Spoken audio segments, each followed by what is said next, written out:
Saludos amigos, que Dios les bendiga grandemente. Les saluda Jorge Yungán, estudiante de Semila. A continuación quisiera dar un texto bíblico con el cual vamos a aplicar los pasos de una hermenéutica, para lo cual presento Hebreos 4:12. Esto primeramente vamos a hacerlo según los siguientes pasos, ¿no? Identificar la unidad de estudio. En este caso sería Hebreos 4:12. ¿Qué nos menciona y nos ratifica lo siguiente? Porque la palabra de Dios es viva y eficaz y más penetrante que toda espada de dos filos. Penetra hasta partir el alma y el espíritu, las coyunturas y los tuétanos, y discierne los pensamientos y las intenciones del corazón.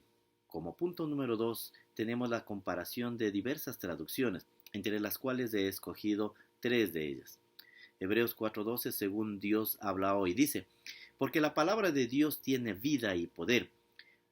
Es más cortante que cualquier espada de dos filos y penetra hasta lo más profundo del alma y del espíritu, hasta lo más íntimo de la persona, y somete a juicio los pensamientos y las intenciones del corazón.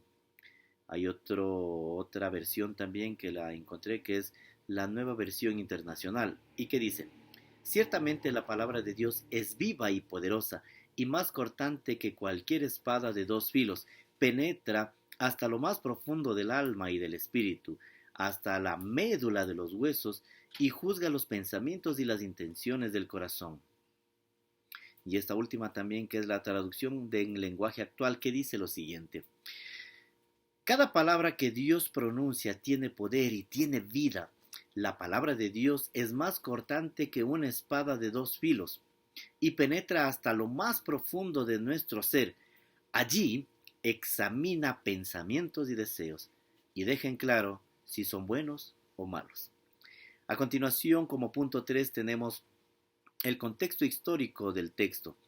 Este libro se desarrolla en Hebreos en el año 67 al 69 después de Cristo. El tema principal de este libro tiene que ver con la superioridad de Cristo. El autor es un autor desconocido, aunque algunos de ellos lo atribuyen que es Pablo quien escribe a los hebreos. El lugar es una comunidad cristiana de judíos. El destinatario describe y exhorta a los cristianos hebreos a que actúen en armonía con las cosas que Dios se propone hacer. Muchas de ellas estaban en los santos escritos. El apóstol puso como ejemplo a los israelitas que habían sido liberados de Egipto. Ellos tenían la esperanza de entrar en la tierra prometida, una tierra que emanaba leche y miel. Allí encontrarían un auténtico lugar de descanso. Como punto 4 tenemos la crítica de género literario y forma. El género, bueno, no hay un género exclusivo para este, pero podríamos decir que el texto es un texto expositivo. La forma es: la palabra de Dios es viva y eficaz. Muestra cómo la palabra de Dios hace efecto en las personas, donde se evidencia el cambio de actitud, el cambio de personalidad, y enfatiza el deseo de un corazón ardiente de servicio al Señor Jesucristo. Como punto número 5 tenemos el análisis de conceptos en clave. Entre ellas he escogido las siguientes: la palabra de Dios, viva, eficaz, más cortante de dos filos, penetra al espíritu. También he escogido las coyunturas y los tuétanos, y discierne el corazón, de las cuales voy a detallar cada una de ellas para ir mostrando cómo éstas se relacionan una con otra. La palabra de Dios, es decir, la verdad de Dios, que lo podemos encontrar en segunda de Timoteo 2:15, o sea, lo que Dios ha dicho. Es viva. ¿Por qué? Porque Juan 6:63 y primera de Pedro 1:23 lo dice: es tan viva como Dios, por eso cumplirá según lo que ella declara. Isaías 55:10-11. Es eficaz. ¿Por qué es eficaz? La palabra en griego es energes. En español tenemos la palabra energía.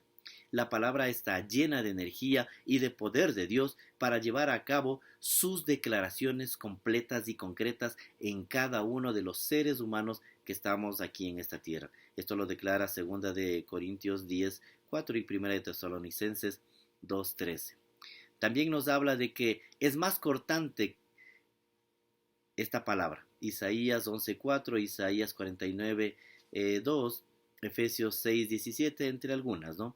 Esta figura denota el poder de Dios, palabra de Dios, para descubrir al hombre en su caso verdadero y castigarle completamente si éste no se arrepiente. Penetra al espíritu, el alma, el feumne, es la vida que el espíritu da al cuerpo mientras van juntos los dos. En la vida animal, la sede de lo que pertenece y concierne a la vida en la carne. El espíritu, el neuma, es el principio vital del animal al cuerpo. Es la parte inmortal del hombre dada por Dios. Pablo en 1 de Tesalonicenses 5:23 menciona esta distinción, aunque en otros textos se usan alternativas de los dos términos. Es por ello que nosotros podemos ver la palabra neuma unida a lo que es el espíritu prácticamente. Las coyunturas y los tuétanos. Esta expresión figurada ilustra el poder de la palabra de Dios que penetra en los rincones más íntimos del ser humano y de alguna manera rompe con ese esquema para profundizar lo que la palabra quiere decir. Es en vano tratar de escondernos de la investigación de la palabra de Dios. A veces nosotros muchas veces nos queremos esconder de lo que Dios quiere decirnos, pero es clara cuando nos habla y enfatiza lo que quiere decirnos. Discierne el corazón. El verbo discierne en el contexto griego es más bien un adjetivo que describe a la palabra. En realidad la palabra criticar quiere decir no hablar mal de otros, sino juzgar o discernir. Muchos para escapar del juicio de este juez, es decir, de la palabra de Dios. Tratan de demostrarle. Niegan la autenticidad de la palabra del Señor, de la palabra revelada de parte de Dios, y la descreditan todo lo posible. Pero esta palabra vive y permanece para siempre y será la base del juicio de Dios, según lo que nos menciona Juan 12:48 y Apocalipsis 20:12. Para continuar este relato, tengo el análisis de la redacción. La palabra de Dios nos desnuda, nos confronta, nos anima, nos exhorta, nos levanta. La palabra de Dios, como tal, es verdad. Siempre está despierta, fluye como un río constantemente, tiene energía y poder de Dios, descubre al hombre tal y como es, con su verdad o con su falsedad. Penetra hasta lo más íntimo, rompe el silencio del corazón y del espíritu para confrontar al hombre tal y como es. Profundiza los rincones más íntimos de tal manera que le descubre al hombre en su ser íntimo como él es. Discierne el corazón, la palabra juzga nuestros pensamientos y los propósitos que nosotros tenemos en ella. Por último, ya para terminar, tenemos la presentación e interpretación del mensaje. Y la he puesto así. Dice, la palabra de Dios es la vara de medir de Cristo que usará en el juicio. El mensaje de Dios está vivo y activo y penetra en lo más profundo de una persona o del ser humano, ya que destruye nuestros pensamientos viejos para traducirlos a nuevos pensamientos. También discierne lo natural de lo que es espiritual, así como nuestros pensamientos tienen reflexiones, tienen anécdotas e intenciones de una persona, la palabra de Dios pone de manifiesto las motivaciones naturales, pero también las espirituales del corazón de cada uno del creyente. Que Dios les bendiga, mis queridos hermanos, mis queridos amigos. Ha sido un gusto compartir con ustedes este pequeño párrafo. Bendiciones.